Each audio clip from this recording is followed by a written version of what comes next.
20 Stories High and Graeae present Connor's story, an extract from High Times and Dirty Monsters. So, here I am, Saturday morning on the 86 bus, Gary Barlow under my arm, licking the side of my face like it's a giant chupa chup. And I'm like, Gary, behave yourself, will ya? Yeah, people are watching. And just to be clear, it's not Gary Barlow, lead singer of the 90s boy band Take That, tax avoider and X Factor judge. But Gary Barlow, me dearly departed nana's French bulldog.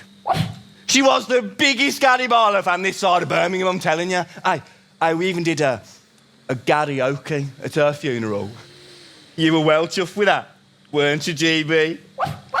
So anyway, we're on the bus and I'm feeling a bit guilty. I was supposed to be playing five-a-side with my best mate Honk this morning, but decided to come here with Gary instead. I gave him some bullshit excuse about me having the squits. He was fuming. But him and the lads would rip me if they knew where I was really going. So, we get off the bus.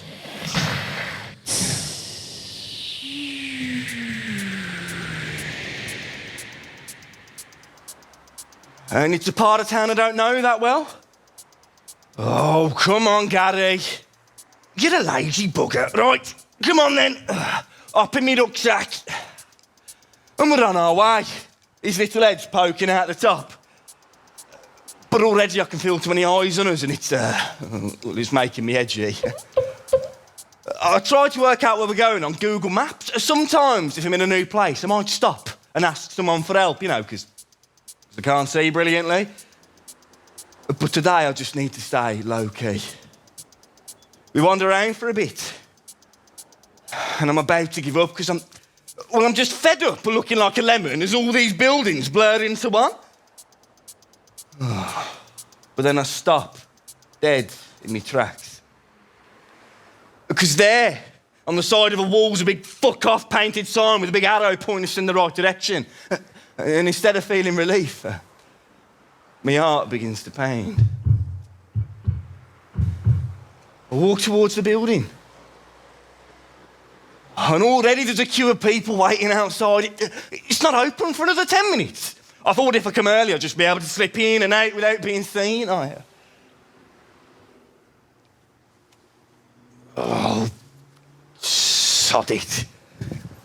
I walk across the road and stand in the car park behind the chicken cottage. I'll just bide my time here till the door's open because there is no way I can be seen in that queue.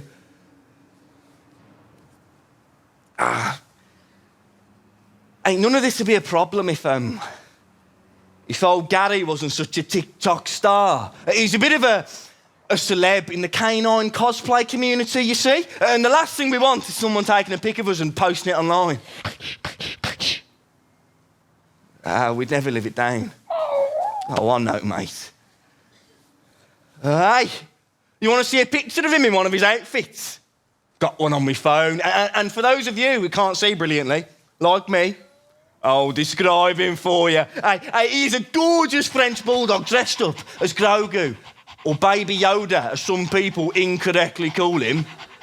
Yeah, but it's a common mistake. He's got big green ears, a brown robe, and the cutest expression. That's it, mate. And I'm not going to lie, it hasn't always been easy between me and our Gary. You see, my nan left him to me in a will after she died in the first lockdown. And not to me mum or my little sis Mel. No. To dickhead here.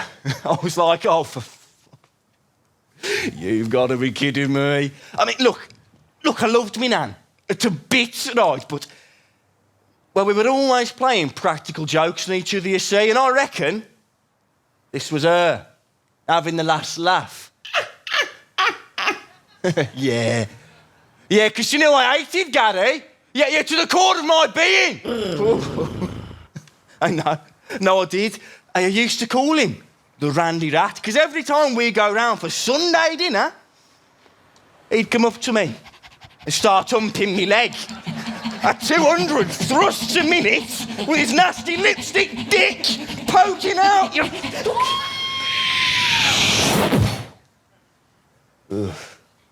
Knocked me right sick. Hey, thanks a lot, Nan. Oh, I mean, Nan, she was always taking the piss. Oh, it's because you got sexy legs, Connor. They're all firm and muscly. Hey, you should take it as a compliment. Oh. And so at first, I tried to palm him off on my mother, but she was having none of it. So I thought, right, if it's just going to be me and you, Graeae, the first thing you need to do is stop using my leg as a sex toy. So I took him to the vet and gave him the snip. Hey, 200 quid it cost me. It took all my savings for lads' holiday to Alicante. But it had to be done. Because I couldn't have the residue of Gary's little puppies dribbling down my leg every time I went along this.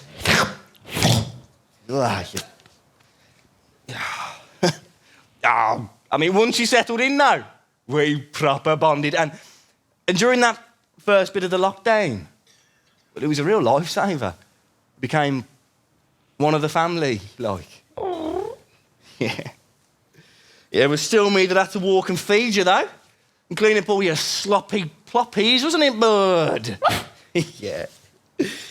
Now, to be fair, Mum did have other things on her mind. She was homeschooling our Melissa and looking for work after the cleaning jobs packed in. So it was the least I could do, really, because, well, I wasn't bringing in any money either. I mean, everything went for me and all. My coffee shop job, my bar job, my Sports Direct job. Yeah, there's no furlough, no nothing. Everything was gone. So, by the time we all come out of lockdown, we was proper skint. I mean, we still are. Oh, shit. Right, yeah. The doors are opening and everyone's going in. Right, Graeae, it's time. Hood up, hood up. Let's go. We walk across the car park, over the road, and get to the door. And we keep on walking.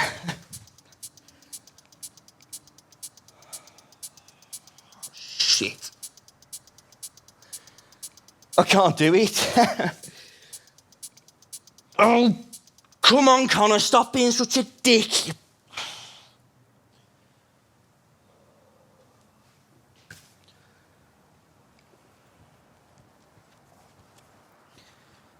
We plonk ourselves at a bus stop and wait for the next bus home.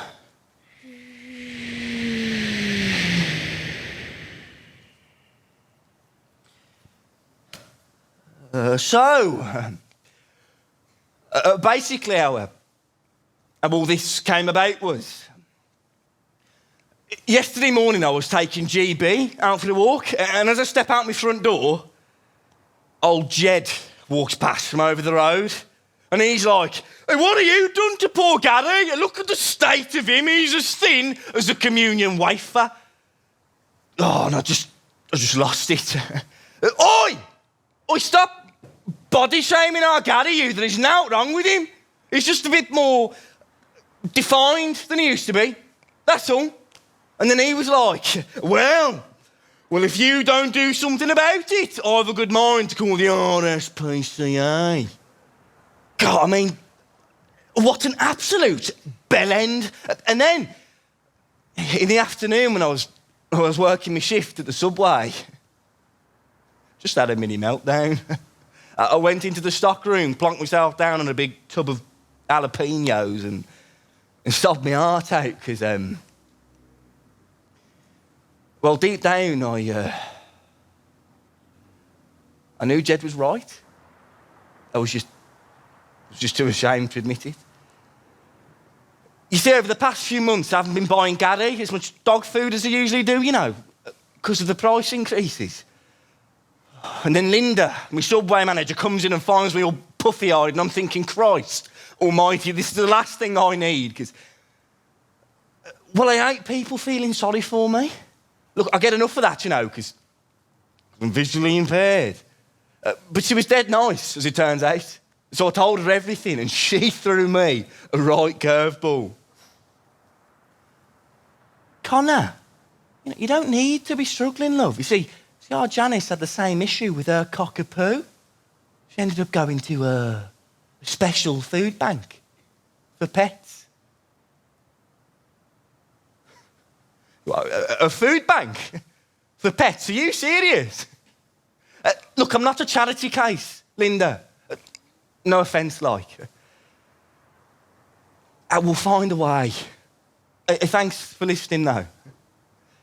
And we just left it at that. But then, last night, when me and Gary were snuggled up in bed watching Scooby-Doo on Zombie Island,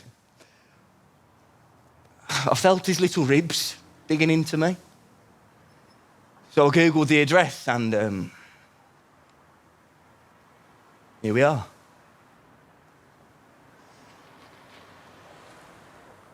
Oh, fuck it. Oh, come on, Connor. Pull yourself together, lad. Come on.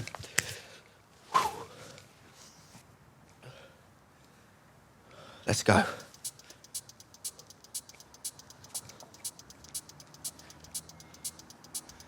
We go through the entrance, and it's like a big community centre type of thing. And it is dead busy. There's all sorts of people coming in and out. There's young parents, there's some older Muslim women, students. I can't see any of the dogs, mind. We open the door to the main hall.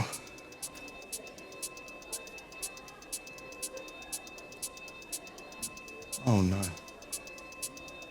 Oh, Jesus Christ, Connor, how could you be so stupid? Look, all I can see in front of me is loads of tables of regular food. There's big crates of apples and bananas. There's tins of summer pasta. There's no bloody dog food. And just as I turn to leave, some old dear comes up to me and grabs me by the arm. Hey, can I help you, Babs? Is it your first time? No, I'm fine, honest. I made a mistake. I come to the wrong place. I thought this was the one for pets. Oh, it is, yeah. It's just that room at the end. Room at the end. Right.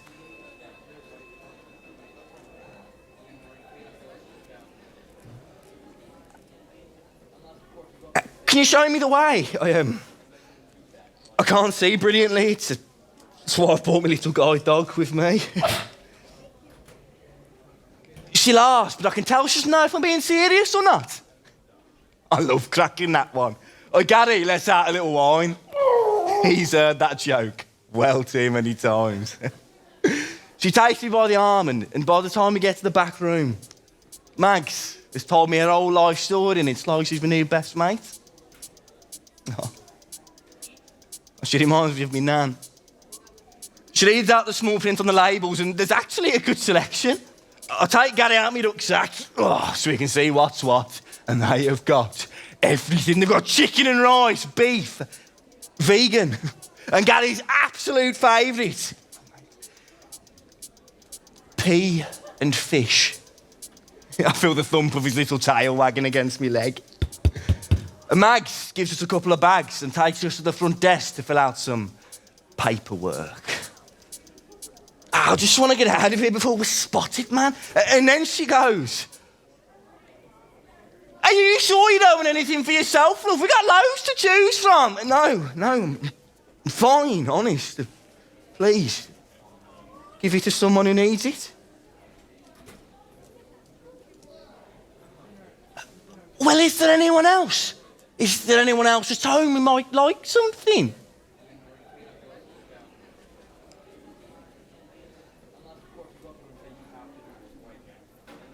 Then I notice on the table next to it all these jars of peanut butter. And I can tell it's peanut butter because of that bright blue top.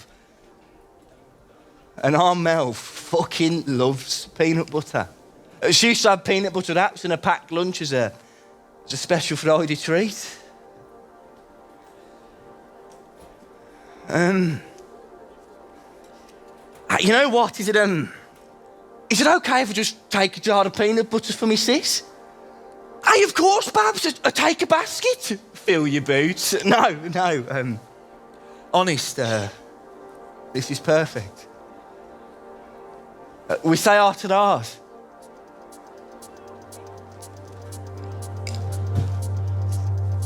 And I finally get to the front door without being seen by anyone we know. But then I get caught in the doorway by a couple of NHS workers coming in. They start making a fuss over Gary. You're so cute. You know, tickling his tummy. He's on his back, legs in the air.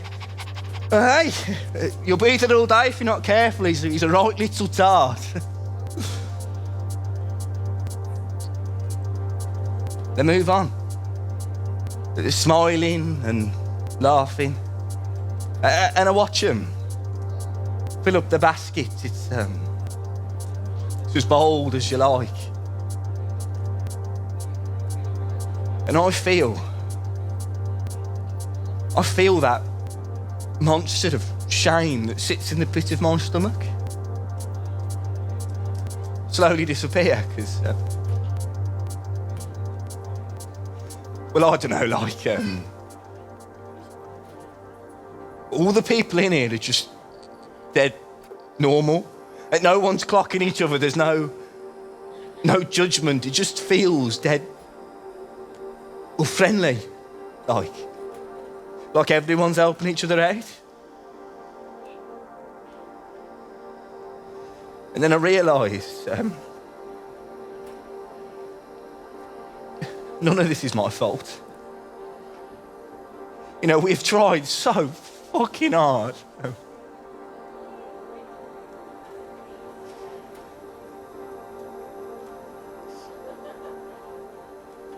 I put my hood down, slowly make my way back to the counter.